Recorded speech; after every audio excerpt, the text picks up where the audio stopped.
Decision लेके manufacturers जो थे उनको रिटेल में लेके आके इंडिविजुअल तो दूर मैन्युफैक्चरर्स को भी इन्वॉल्व कर दिया। और तो और जो ब्लैक लिस्टेड कंपनियां थी उनको भी आप लेके आके इन्वॉल्व करते हैं। क्यों? क्योंकि मोटा माल मिला। पंजाब के चुनाव के समय मोटे माल की आवश्यकता थी। जिसने मोटा माल दिया, इस रिपोर्ट को दरकिनार करके मोटा माल जेब में और वेंड्स अर्थात जो दुकानें होती हैं, जो शराब की दुकानें होती हैं, वो कार्टेल के पास। आप सोचिए, ओपन एंड शट केस है जी, कोई लंबा चौड़ा केस नहीं है। आज एक छोटा सा बच्चा भी समझ जाएगा कि अरविंद केजरीवाल जी और उनकी कंपनी ने किस प्रकार का घोटाला किया है। इसमें बहुत कुछ समझाने की आवश्यकता नहीं। आपने ये कमेटी क्यों बनाई थी? ये कमेटी बनी थी रिकमेंडेशन देने के लिए कि सबसे बढ़िया एक्साइज पॉलिसी क्या होगा जिससे कि दिल्ली सरकार का आय बढ़ेगा। आप तो बोल रहे थे हमने तो कमाल कर दिया जी, हम तो ऐसे एक्साइज पॉलिसी लेके आए हैं, हमारी तो 9 गुनी जो है इनकम बढ़ जाएगी।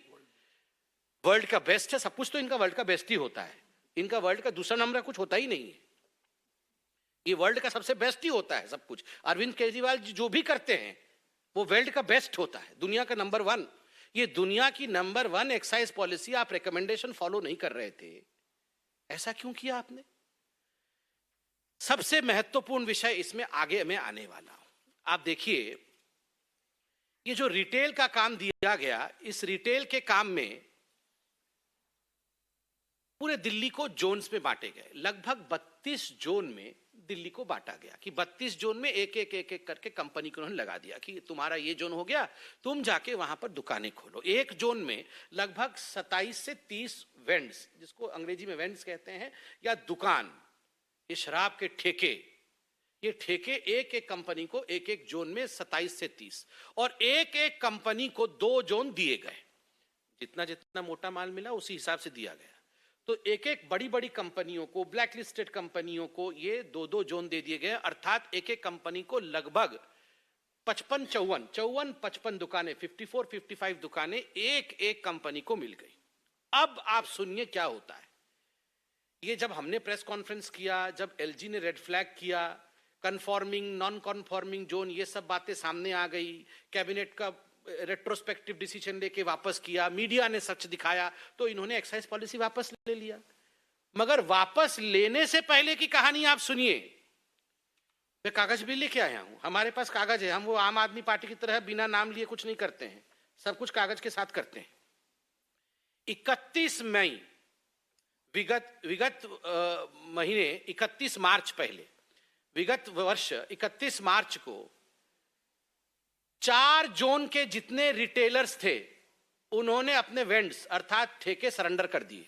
एक्साइज पॉलिसी आपके वापस होने से पहले कंपनीज ने सरेंडर कर दिया कि भैया हमसे नहीं चल पाएगा, ये आपके पॉलिसी में फॉल्ट है, हमको तो नुकसान होने लगा है, हम सरेंडर कर रहे हैं। तो 31 मार्च को 4 ने सरेंडर किए। जोन 24 में ट्राइडेंट ने किया, जोन 25 में पाथवे ने किया, जोन 26 में श्री अवंतिका ने किया, जोन 8 में अध्वर्व ने किया। और ठीक उसी प्रकार मई 31 को भी 5 जोन के जो रिटेलर्स थे उन्होंने, जो इन्हीं की कंपनी थी, उन्होंने सरेंडर कर दिया। जोन 1 में भगवती ने, जोन 3 में खाओगली, हाँ, जोन 23 में मगुंता, जोन 20 में ग्लो, जोन 29 में यूनिवर्सल, जुलाई 15 में, जोन 30 में पॉपुलर स्पिरिट सरेंडर। ठीक उसी प्रकार जुलाई 31 में 1 2 3 4 5 6 7 8 9 पॉलिसी विड्रॉ हो उससे पहले 9 रिटेलर्स ने सरेंडर कर दिया है।